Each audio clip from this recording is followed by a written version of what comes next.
بسم اللہ الرحمن الرحیم۔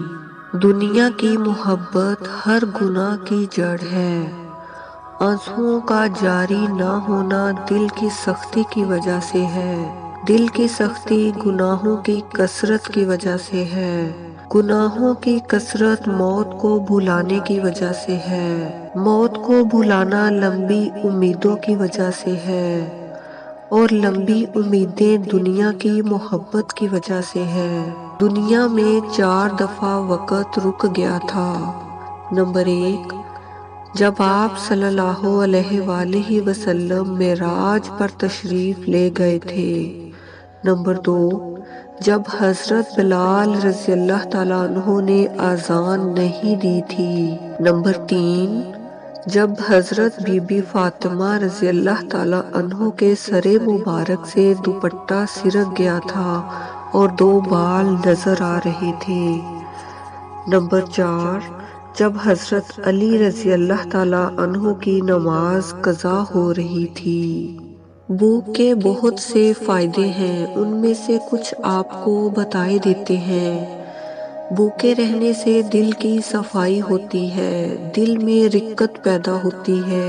بھوکے رہنے سے بدن تندرست رہتا ہے، آخرت کی بھوک یاد آتی ہے۔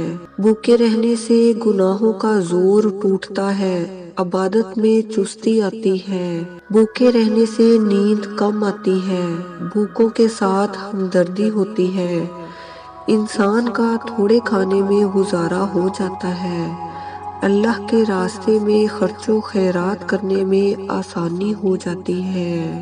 دعا کے 3 پہلو ہوتے ہیں، یا تو قبول ہوتی ہے، یا آخرت کے لیے ذخیرہ کر لی جاتی ہے، یا مصیبت کو ٹال دیتی ہے مگر رد نہیں ہوتی۔ خوش رہنے کے لیے آپ کو ایک فارمولہ بتائے دیتے ہیں۔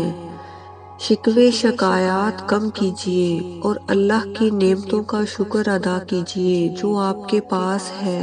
اپنے مسائل کے بارے میں کم سوچیں، مسائل کے حل کے لیے پوری کوشش کریں، نتائج کے بارے میں فکر مند نہ ہوں۔ صرف اتنی ذمہ داریاں قبول کریں جتنی کر سکتے ہو، اپنی طاقت سے زیادہ کام لینے سے گریز کریں۔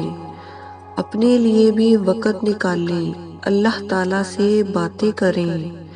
اپنے ارد گرد کے لوگوں اور گھر والوں کو خوش رکھنے کی کوشش کیجیے، آپ کو بھی خوشی ملے گی۔ دوسروں کی برائیوں پر نظر مت رکھیں اور اپنی اصلاح کی کوشش کرتے رہیں۔ اچھی باتیں آگے پھیلانا بھی صدقہ جاریہ ہے۔